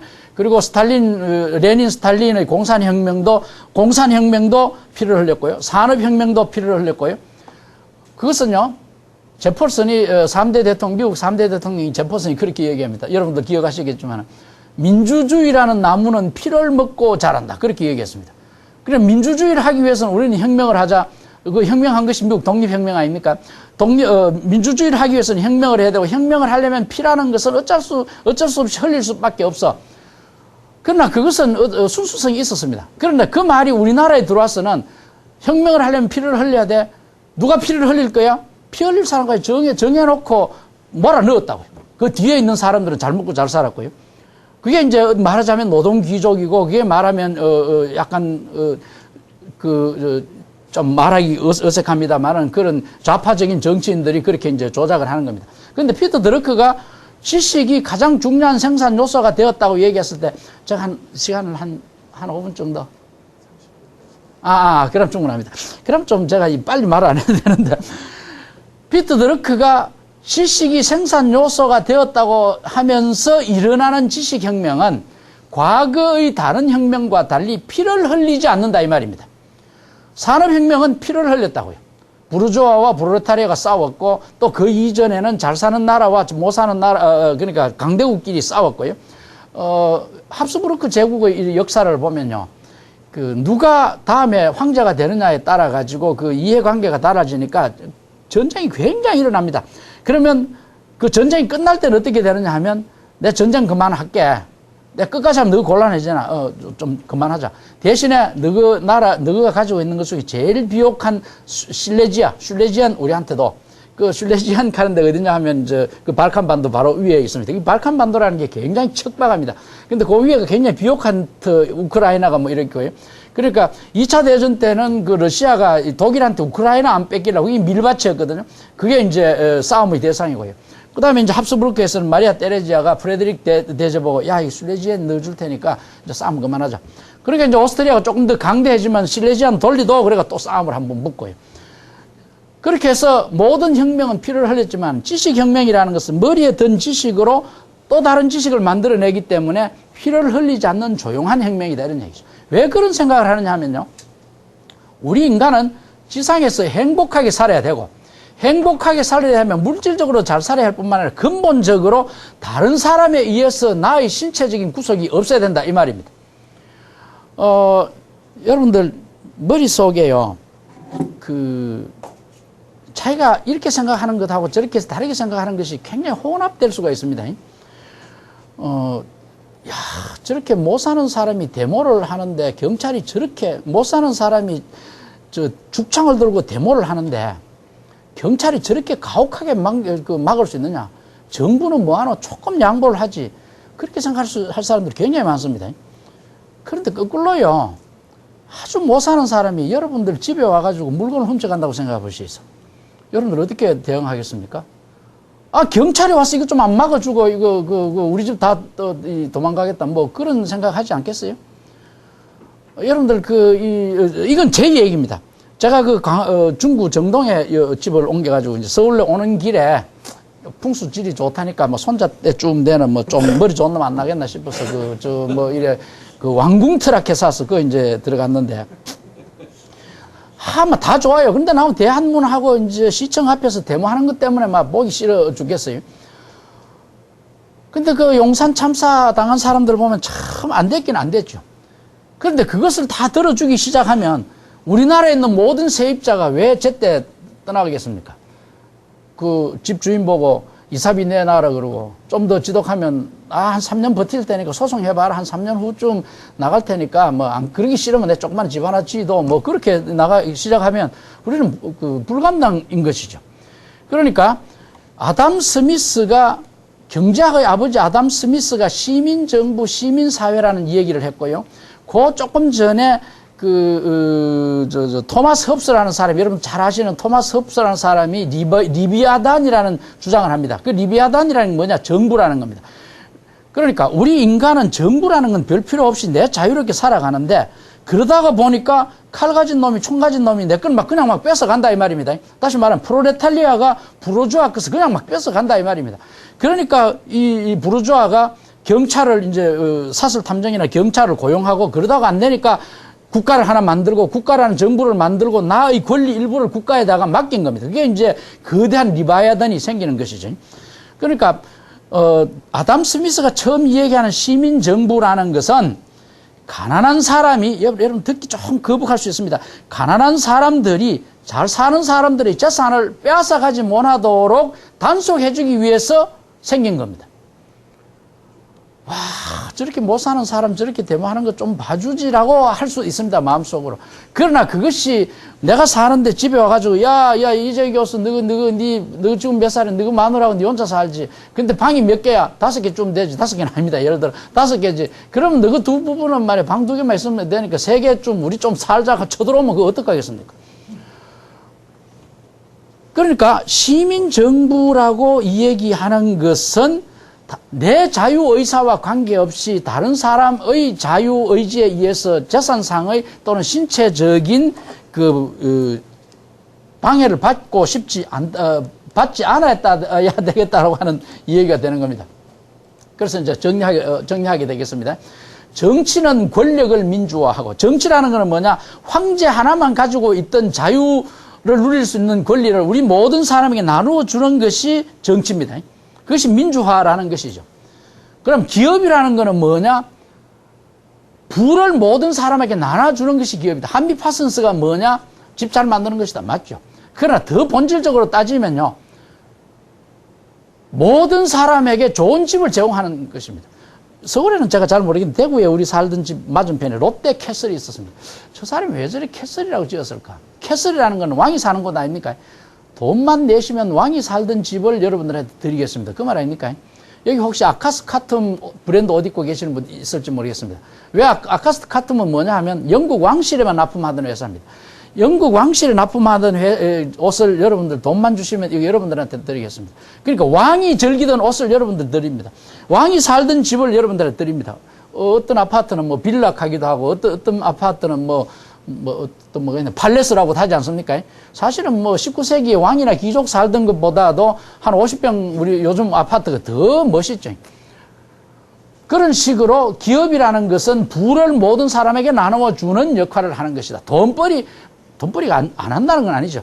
돈을 버는 과정이든지 또는 그 부를 나누어 주는 과정이든지 간에 어쨌거나 기업은 우리 인간을 행복하게 살게 하는 사람들이다. 그런 얘기입니다. 그 다음에 교육은 인간의 생각을 바꾸고 경영자는 교육을 통해서 구성원들의 생산성을 향상한다. 이제 그런 얘기입니다. 그것이 오늘 제 이야기의 결론인데, 이런 얘기는 조금 되풀이를 하면요. 행복하게 사는 데는 2가지 방법이 있습니다. 지가 열심히 해서 사는 방법이 있고요. 다른 사람들 것을 빼앗는 방법이 있고요. 이게 깡패의 길이죠. 약탈의 길이죠. 저게 절대 나쁜 거 아닙니다. 징기스칸이 한 것이 약탈의 길 아니겠어요? 나폴레옹이 위대합니까? 징기스칸이 위대합니까? 위대 안 하다고 할 수 없죠. 그 다음에 시저가 위대합니까? 시저는요, 베르톨드 브레히트라는 그 극작가가 서푼짜리 오페라를 쓰고 했던 약간 좌파적인, 나쁜 의미로 쓰는 건 아닙니다. 좌파적인 작가죠. 베르톨드가 이런 말을 했습니다. 시저가 전쟁을 한 것은 빚을 갚기 위한 것이다.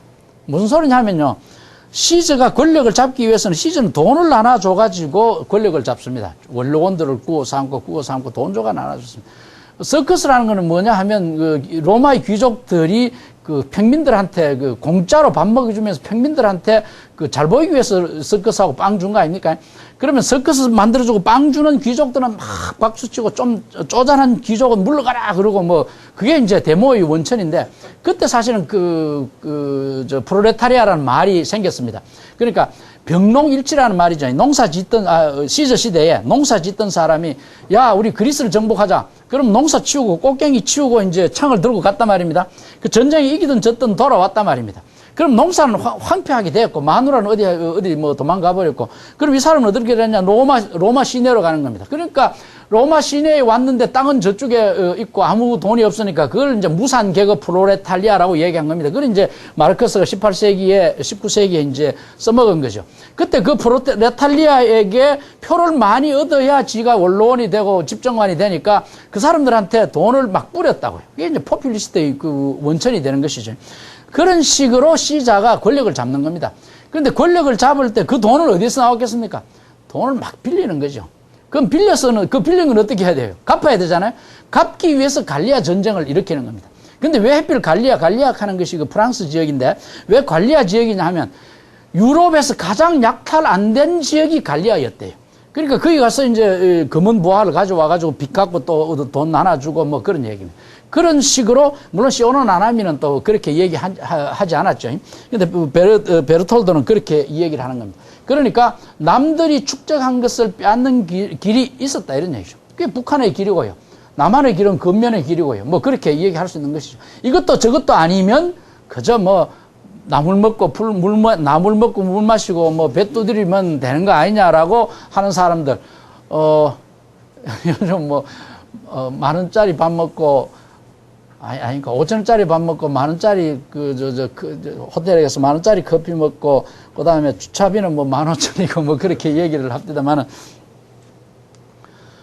그래서 그 유토피아라는 거는 뭐냐? 의식주를 해결해 주겠다. 외부 침략을 방어를 해 주겠다. 그 다음에 사회적으로 평등한 것을 해결을 하겠다. 이런 얘기입니다. 그러나 이것은 할 수가 없는 겁니다. 할 수가 없기 때문에 유토피아죠. 유토피아라는 거는 이 지상에는 없는 나라, 그런 뜻이 되겠습니다. 그러나 이런 식의 것이 가능해지도록 사회가 발달한다라고 하는 낙관론자들을 대표하는 사람이 피터 드러커입니다. 그러나 우리 사회라는 것이 모두 60억 인구가 모두 의식주를 해결하고 60억 인구가 모두가 프라다를 입고 뭐 모두가 구찌를 신고 하게 되면요, 이 지구는 벌써 없어져야 되는 겁니다. 그렇지 않겠어요? 만약에 중국 10몇억 인구가 우리나라 사람처럼 좋은 집에 살고 우리나라 사람이 타는 차만큼 자동차를 타면 어떻게 될까요? 가솔린 값은 한 400불 가야 될 거고요. 그 다음에 거기서 나오는 오염 때문에 대한민국은 거의 살지 못하는 곳으로 되고요. 그렇다고 해가지고 중국이 또 발전 안 해야 되느냐 하면 또 그것도 아닌 얘기죠. 그러니까 우리는 굉장한 모순을 가지고 있는 겁니다. 우리 지구를 가장 오염시키는 것은 우리 인간입니다. 그렇다고 해가지고 인구수를 줄이자라고 하는 나라는 아무 나라도 없습니다. 국가가 아무리 인구 증가 정책을 쓰지만은 선진국은 모두 인구수가 줄어듭니다. 2050년쯤 되면 우리나라 인구 반 되고요. 2070년쯤 되면 이탈리 사람들이라는 것은 자연보호 대상이 된다. 뭐 그런 얘기까지 합니다. 왜? 굳이 나와서, 그래, 100살을 넘겨서 하는데, 굳이 나와서 이놈한테 내 자산을 자꾸 돌려주고 나중에는 줄 것이 없으면 안락사 시키고 뭐 이런 시대에 내가 이놈을 왜 낳아야 되느냐 이런 얘기죠. 우리가 농사 지을 때 자식이라는 것은 나의 보험입니다. 내 농사의 끝이 그러니까 자식이라는 것은 부모 잘 모시고 그런 얘기 아닙니까? 그런 시대에 자식이라는 것은 나의 노후보험입니다. 지금 자식이라는 것은 하여튼 지금 보험 넣는 것은 자식 위해서 넣는다기보다는 자기를 위해서 넣는다고요? 사회가 그렇게 변해가는 겁니다.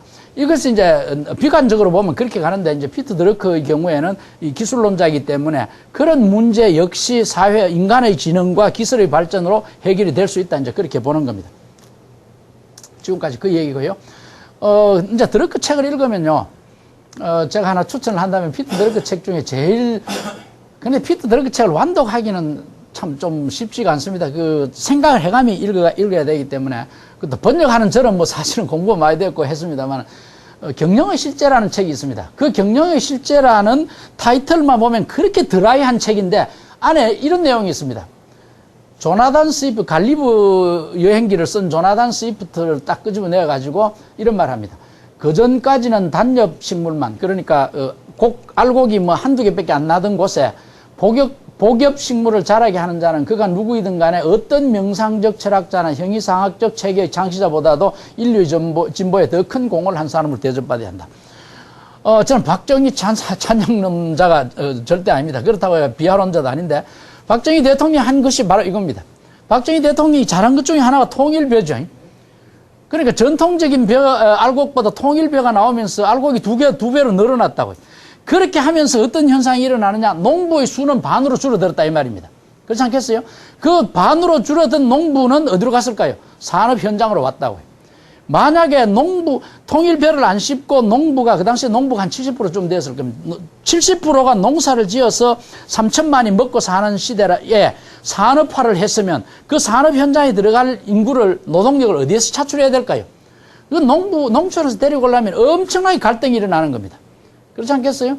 나이 많은 사람들은 너 농사 안 짓고 공장으로 이 영등포로 구로동으로 가면 나는 어떻게 먹고 사노? 이러면 막 다리 잡는 겁니다.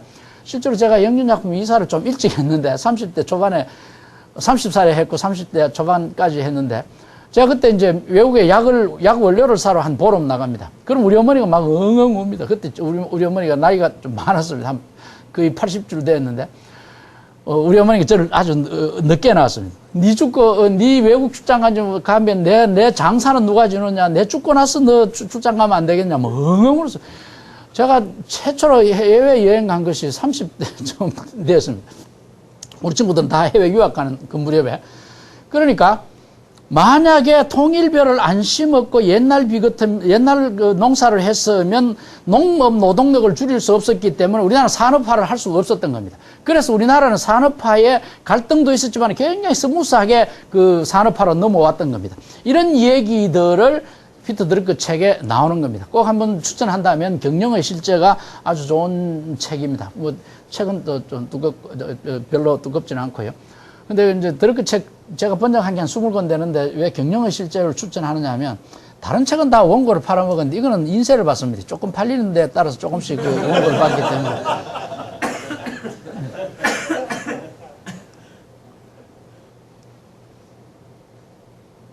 하나만 말씀드리겠습니다. 보잉, 마이크로소프트, 웨이하우즈, 허드슨 베이 이게 전부 다 시애틀이나 카나다 이쪽인데요. 기업이라는 것은 돈벌이 이게 하기 위해서 하는 거 아닙니다. 그리고 기업했다고 해서 다 돈 버는 건 아니고요. 기업은 죽기를 각오하고 모든 재산을 통틀어서 다 날릴 각오로 했던 겁니다. 그렇고 10명 중에 7, 8명은 실제로 돈을 날리고 목숨을 날렸습니다. 허드슨 베이라는 거는 카나다 그 모피 그다음에 여우 담비 뭐 들어가지고 했는 건데 17세기 그러니까 프랑스가 그 유럽 진출이 넘었습니다. 17세기쯤 들어가서 이제 카나다를 발견합니다. 그래서 이제 왕한테 그 카나다 발견했으니까 이거 좀 지원해 주시면 좋겠습니다. 그랬대 그 당시에 가장 석학인 볼테르가요. 카나다는 1년에 한 5, 6개월 토론토 쪽이 먼저 발견했으니까요. 그 류벡 같은데 1년에 한 5, 6개월 눈이 덮여 있다며. 예, 그렇습니다. 그런 시작에 프랑스 시골에 가면 아직도 개발 안 한 곳이 많은데 그래서 이제 프랑스 사람들이 개척자들이 그러면 정부에서 지원을 하나도 안 해주셔도 됩니다. 그러나 우리 출국은 하도록 해주십시오. 뭐 그렇게 시작했다는 것이죠. 그렇게 목을 걸어놓고 했다는 것이죠. 왜 이런 말을 하느냐 하면 아일랜드나 영국이나 이탈리아나 독일에서 미국으로 넘어간 사람들은 그 자기가 사는 곳이 굉장히 척박했습니다. 그런데 프랑스는 원래 중농주의 국가고 굉장히 기름진 토지를 갖고 있었습니다. 제가 기술자는 아닙니다만 들은 풍월로 파리에서 리옹까지 셋째로 떼제배를 타고 내려가면 한 3시간쯤 타봤습니다만 3시간쯤 갑니다. 그런데 터널이 하나도 없습니다. 전부 벌판이고요. 굉장히 비옥합니다. 이거 더 개발하면 되지 왜 그거 가느냐. 근데 그 떼제배를 우리나라에 가져와가지고 산 뚫고 뭐 이렇게 곡선을 했기 때문에 우리나라는 사실은 문제가 있을 수 있는 겁니다. 제가 지금 그 문제를 이야기하기보다는 프랑스가 기름짓기 때문에 개척하는 것을 막았다는 것이죠. 어쨌거나 개척자라는 것은 안쪽에서도 발을 땡기고 개척하는 그 곳도 굉장히 그 위험이 많은 곳을 누군가가 안 한 짓을 했다 이런 것이죠. 그것이 기업하는 사람들의 전신이었지 지금처럼 우리나라처럼 반기업 정서가 강해서는 안 된다 그런 얘기죠. 우리는 삼성이 욕을 먹고 LG가 욕을 먹고 안 먹는 경우도 있습니다만 많은 욕을 먹는 이유는 저놈은 잘 산다. 저 집에 부장이나 임원들은 잘 산다. 그것으로 욕을 하지만은 선대가 처음 시작할 때는 모든 재산을 그 다음에 목을 내놓고 했다는 것이죠. 그 다음에 이제 웨이하우즈라는 거는 시애틀 주변에 이제 나무를 잘라가지고 그 나무집을 짓는 것에서 돈을 벌었고요. 그러다 보니까 나무가 없으니까 그 나무 장사하던 보잉이라는 사람이 저 사람 이름입니다. 야, 이 경비행기 같은 거 한번 개발해보세요. 참 넓은 곳에 씨를 뿌리고 뭐 하려면 이 비행기가 안 필요하겠나. 조그만한 비행기가 이제 큰 비행기 회사가 됐고요. 이런 식으로 아무도 주장하지 않는 것을 자기 머리로 자기 목숨을 내놓고 시작한 것이 비즈니스다. 그런 얘기죠. 마이크로소프트 아버지도 변호사였습니다. 잘 살았습니다. 하버드 대학 들어갔습니다. 한 2년 후에 아버지, 독립하겠습니다. 그런데 그 아버지는 독립하라고 얘기를 했습니다. 여기 앉아 계시는 고위 임직원 여러분들이 오늘 여름방학 때 서울대학이나 연고대, 좋은 대학 다니는 자식이 아버지, 대학교 다녀봐야 제일 별 재미없습니다. 지금 이제 2학년인데 제 중퇴하고는 안 그러면 휴직하고 사업하렵니다. 돈 좀 생전유산 준다는 셈 치고 돈을 조금 주시고 사업하겠습니다. 누가 그거 인정하겠습니까? 대학은 끝내라 그럴 거 아닙니까? 그러나 이 마이크로소프트 미국 사람들은 자식이 사업을 하겠다고 하면 이놈은 벌써 독립을 하는구나 대단하게 생각하는 겁니다. 우리나라는 아직도 사업을 하겠다 그러면 이놈이 내 품을 떠나려는 거구나 이렇게 생각한다는 것이죠. 그러니까 피터 드러크의 생각에 의하면 이제는 생산 요소라는 것은 머리에 든 지식으로 어디에든지 그 지식을 가장 많이 돈을 쳐주는 곳으로 떠돌아다녀야 되는데 그런 시대가 되면 자식을 떠나보내야 되는 겁니다. 근데 아직도 우리는 그 멘탈리티가 농업사회에서 이놈이 농사를 지어야 내가 먹고 산다라는 생각. 그리고 나도 땅이나 좀 넓혀가지고 자식들한테 더 물려줘야 내가 자식들한테 해주는 것이 된다는 생각에 젖어 있다는 것이죠. 잘 아시는 노키아는 원래 나무 회사였고, 고무 회사였고, 그 다음에 나라는 우리나라보다 한 배 반쯤 되는 인구는 한 500만 밖에 안 됩니다. 그래서 제일 큰 헬싱키가 한 25만 정도 되고, 나머지는, 울루 같은 데는 한 5만 정도 되고, 나머지는 3,000명, 5,000, 이렇습니다. 그리고 그 작은 도시에 있는 사람들을 연결하려면 이 전화줄이 발달하지 않을 수 없습니다. 그러다가 80년대 말 위기 때문에 모든 것을 채우고 이제 핸드폰으로 갔죠. 제가 지금 두 가지 말씀드리는 것은 이런 회사들도 끊임없이 변했다라는 얘기고 이런 여러 가지 하던 회사들도 끊임없이 자기 하던 에고를 버리고 새로운 것을 했다는 것이고 그래서 이제 액센추어라는 컨설팅 회사는 이렇게 얘기합니다. 방심하지 마세요. 새로운 경쟁자는 어디에서 나타날지 모릅니다. HP도 마찬가지겠죠. 이 말을 사실은 타이거 우즈가 신문 광고에 타이거 우즈가 샷하고 나서 이런 말을 합니다. 타이거 우즈의 위대성은 뭐냐 하면 사실은 황영조 씨 같은 사람 보고 사람이 지금도 마라톤 하면 참 좋겠지만 그건 우리 생각이고요. 본인은요 마라톤 42km를 2시간 얼마에 달리면요 옆에 지나가는 차 밑으로 들어가고 싶을 정도로 고통스럽습니다. 우리는 막 박태환이 니 좀 1등 하라 그러지만 본인이 어디 나가 이래 노래 부르는 게 낫지 수영하는 게 이게 좋습니까? 본인 생각하고는 참 다를 수 있죠. 박세리가 왜 요즘 좀 어려우냐 하면 여러 가지 이유가 있겠지만 자기는 하고 싶은 목표를 달성한 겁니다. PGA, LPGA 우승도 했고 맹렬히 전당도 갔고 이제 목표가 없는 겁니다. 이게 내가 보기에 그렇습니다. 타이거 우즈는 왜 위대하냐면 타이거 우즈가 처음 우승했을 때 마이클 존슨 흑인이 와서 야 내한테 팁 하나 줄게. 너 말이야 앞으로 너는 천재다 온갖 신동이다 황제다 얘기할 거야. 그 말 들을 때 연습 더 해. 그래서 이 사람은 우승 트로피에 탁 들고 나면 그거 주고 나서 밤에 야간에 연습했다는 것이죠. 자기는 살아있는 한 최고의 골퍼가 된다라는 생각 때문에 끊임없이 이겨나가는 겁니다. 그러니까 타이거 우즈와 같은 시대에 사는 골퍼들은 재난이죠. 시어즈는 150년 되었습니다. 그러나 50년 전에 샘 월턴이라는 사람이 시어즈에 들어가가지고, 나와가지고 세운 게 월마트인데, 지금 시어즈의 4배가 됐고, 시어즈는 지금 거의 문 닫을 지경이고, 다른 데로 사실 넘어갔죠. 포드도 마찬가지입니다. 포드 자동차에 도요타 직기의 자동차 사업부 사람들이 포드에 가서, 자동차를 배웠던 겁니다. 그러나 포드는 요즘 GM 없어지는 바람에 이제 좀 생존 가능성이 있고, 토요타한테 훨씬 뒤지고 있죠. 사실은요, 운이라는 것도 중요하고 그런 것 같아요. 아까 약탈의 길이 있고, 열심의 길이 있다고 그러는데, 여러분들 중에 혹시 또 여러분들보다 또 잘 사는 또 좀 더 큰 회사가 있다고 하면요. 그 회사가 좀 잘못하거나 할 때 욕 절대 하지 마십시오. 속으로 웃어야 되는 겁니다. 제가 한번 대구로 내려가는데, KTX에서 후배 하나 만났어요. 야, 이 사람, 한 5, 6년 전에는 대구산 10등쯤 했는데 요즘 이제 10등 넘어갔나? 10등 안으로 들어왔나? 선배님 무슨 말씀하십니까? 요즘 이제 2등 합니다. 비법이 뭘까요? 비법 뭐 있습니까? IMF 지나고 5분에 또 지나고 보니까 뭐 가만히 있으니 저하고 1등 사이 있는 다 죽고 나니까 제가 지대로 2등 됐습니다. 이를테면 우방 죽고 뭐 또 동서 죽고 뭐 저 청구 죽고 뭐 다 죽고 가만히 있는데 올라가. 그러니까 돈 따는 방법이 두 가지죠. 하나는 지가 잘 고스톱 잘 치는 방법이고 하나는 앞에 있는 병신 같은 지대가 내가 잘 따는 방법도 있거든요. 그러니까 여러분들보다 앞선 사람, 재벌의 아들이 뭐 어떻다 하면 이 자식 뭐 이거 하나 걱정할 필요 없습니다. 속으로 웃어야 되는 겁니다. 그때 바뀌는 거죠. 그러니까 그놈은 방심하고 있는 거고. 그런데 조금 제가 운명전적으로 얘기를 하면요. 인간은 그렇게 지 열심히 한다고 지 타고난 운이 좋다고 해가지고 그렇게 되는 건 아닙니다. 그렇게 정해진 대로 되는 거 아닙니다. 한자동맹이라는 게 역사적으로 있습니다. 이 한자동맹이 왜 해체가 되었느냐? 굉장히 이유가 불분명합니다. 그런데 한 가지 이유는 발트해 청어가 갑자기 북해로 가버렸다는 것이죠.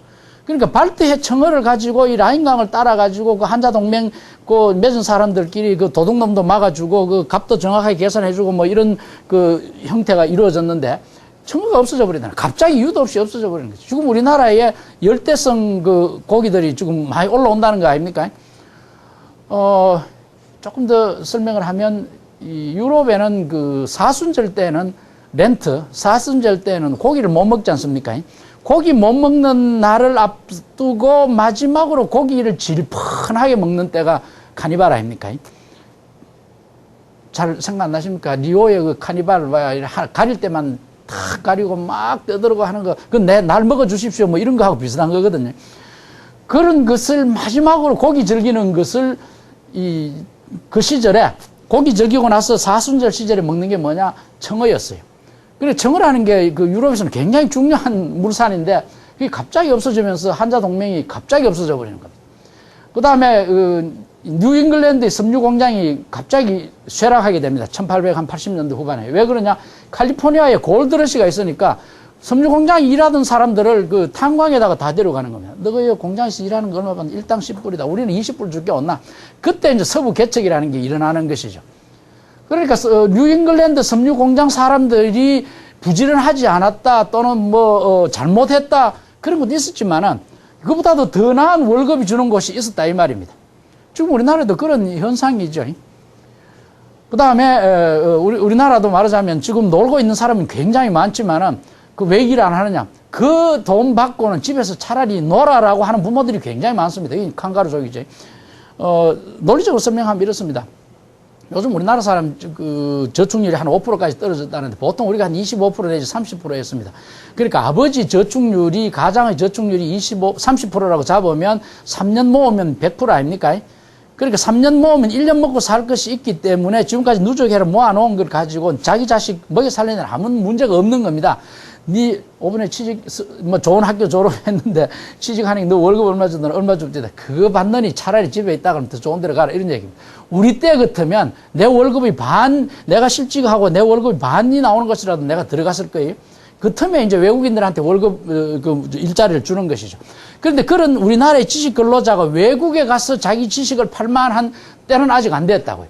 이게 이제 구조적인 마찰입니다. 그러니까 우리나라 기업들이 대부분 지식 근로자를 써야 할 만큼 우리나라 기업은 성숙하지 않는 반면에 우리나라 근로자들은 빠르게 지식 근로자가 되어버렸다는 거죠. 그 사이에 그 지식 근로자형 실업이 생기는 겁니다. 포경업이 몰락한 거는 포경업은요, 우리는 고기 먹기 위해서 포경업을 하는지 몰라도 옛날에는 이 고래기름 가지고 그 등불을 만들었습니다. 석유가 생기면서 갑자기 없어져 버리는 겁니다. 그러니까 방심하지 않는 것도 좋지만은 이런 산업 환경의 변화를 파악하는 것도 굉장히 중요하고요. 그리고 집을 짓고 나면 죽음이 찾아오지 이런 말은 우리가 살다가 보면 좀 이렇게 잘 살고 보면 한 3대쯤 할아버지 아버지 내쯤 되면 이제 우리가 좀 살만하게 집을 짓지 뭐 이렇게 집 지어 놓고 보면 그 자식들은 돈 있겠당 집 있겠당 아버지 무슨 장하겠당 했겠다 없는 것이 없는 겁니다. 그래서 4대쯤 되면 미술 수집가가 되고 음악 감상가가 되고 뭐 그러다가 그것도 재미없으면 이제 약물탐하고 뭐 그렇게 되는 경우가 많죠. 그래서 되느냐가 아니고 그래서 되도록 내버려 두고 또 그 밑에 있는 사람들이 또 사회를 바꾸고 뭐 그렇게 되는 것이죠. 요건 설명을 하겠습니다. 결국 헨리 포드는 요 말만 얘기하겠습니다. 헨리 포드의 위대성은 이 사람 문제는 굉장히 많습니다. 종업원들을 뭐 종업원들 보고 하루에 한 번씩 꼭 목욕해라라든지, 뭐 11조를 꼭 바쳐라라든지, 뭐 옷은 왜 이렇게 입느냐, 뭐 굉장히 문제가 많은 사람인데, 그러나 이 사람은 유사 이래로 최고로 경영자라고 존경을 받는 사람입니다. 이렇게 얘기했습니다. 토마스 에디슨의 기사였습니다. 토마스 에디슨은 다른 모든 계획과 정치가들보다 빈곤 추방이 더 많은 일을 했다. 우리는 토마스 에디슨 생각할 때 1033개의 발명품을 만들고 축음기를 만들고 전화기를 개선했는 사람으로 기억하는데, 이 사람은 토마스 에디슨은 빈곤 추방에 기여했다는 얘기죠.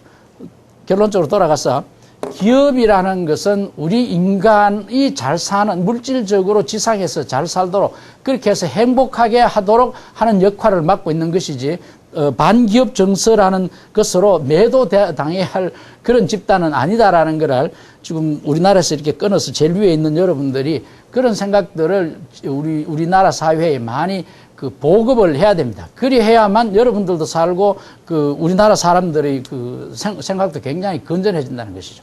그러니까 경쟁에서 진 사람이 자기가 잘못했다고 생각하는 것이 절대 않습니다. 그렇기 때문에 민주주의라는 것은 성장하면 할수록 민주주의는 파괴될 가능성이 굉장히 큽니다. 그게 이제 슈페트가 주장하는 건데, 따라서 민주주의 하에서 자유 경쟁을 해서 승리한 사람은 패자에 대한 배려를 꼭 해야 된다는 것이죠. 그게 이제 기업의 사회적 책임이고, 여러분들이 잘 사는 사람이 개인적으로 자원봉사를 하고 그 주변 사람들에게 베푸는 삶을 살아야 된다는 것이죠. 그래서 피터 드러커는 21세기를 지식사회라고 이야기한다면 지식 근로자는 배운 것을 더 배워야 되고, 그러니까 배운 사람이 더 배워야 하고, 지금같이 말하는 것처럼 모든 것은 변하니까요. 배운 사람이 더 배워야 하고, 그리고 사회에 공헌을 해야 된다.